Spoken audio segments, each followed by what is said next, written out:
అందరికీ నమస్కారం. నేటి కవిత చోరవేత్త. రచన శ్రీ చిరావూరి మదన్ మోహన్. సమర్పణ ప్రజ్వల చిరావూర్.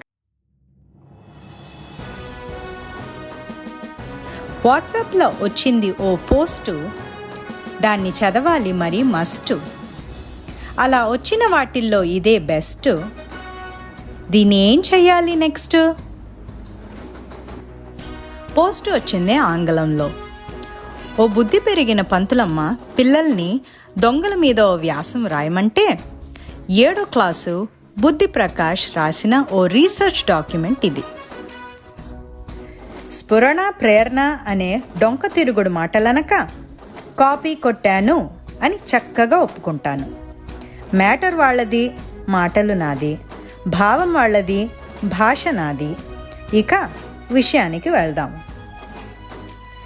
దేశ ఆర్థిక అభివృద్ధికి దొంగల దోహదం.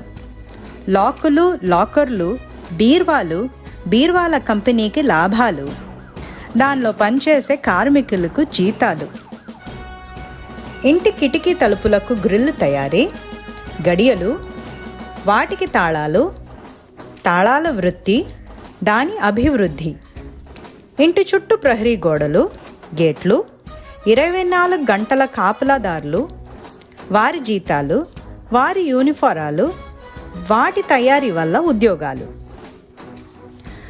దొంగల వల్ల సీసీటీవీలు, మెటల్ డిటెక్టర్లు, సైబర్ సెల్ స్థాపనలు వగేరా వగేరాలు, దొంగల వల్ల పోలీసులు, పోలీస్ స్టేషన్లు, పోలీస్ పోస్టులు, పెట్రోల్ వాహనాలు, రైఫిల్స్, రివాల్వర్స్, వాటి బుల్లెట్లు, వీటి తయారీ, దానివల్ల లాభాలు, కొందరికి ఉద్యోగాలు, దొంగల వల్ల కోర్టులు, జడ్జిలు, లాయర్లు, కోర్టులో పనిచేసే అంతమంది సిబ్బంది, వారి జీతాలు, భత్యాలు, ఆమ్యామ్యాలు, దొంగల వల్ల జైలర్లు, పోలీస్ సిబ్బంది, సమాజంలో ఎందరికో ఉద్యోగ అవకాశాలు, దొంగల వల్ల పోయిన సెల్ ఫోన్లు, ల్యాప్టాప్లు, సైకిళ్ళు, మోటార్ సైకిళ్ళు పోలీస్ కనిపెట్టనందున కొత్తవి కొనుక్కుంటే దేశ ఆర్థిక వ్యాపార అభివృద్ధి,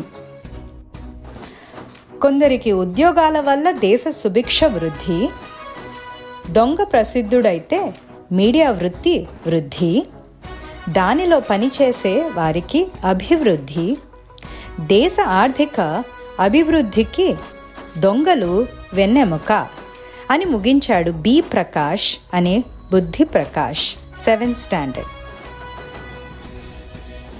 నమస్కారం. చోరవేత్త. రచన శ్రీ చిరావూరి మదన్ మోహన్.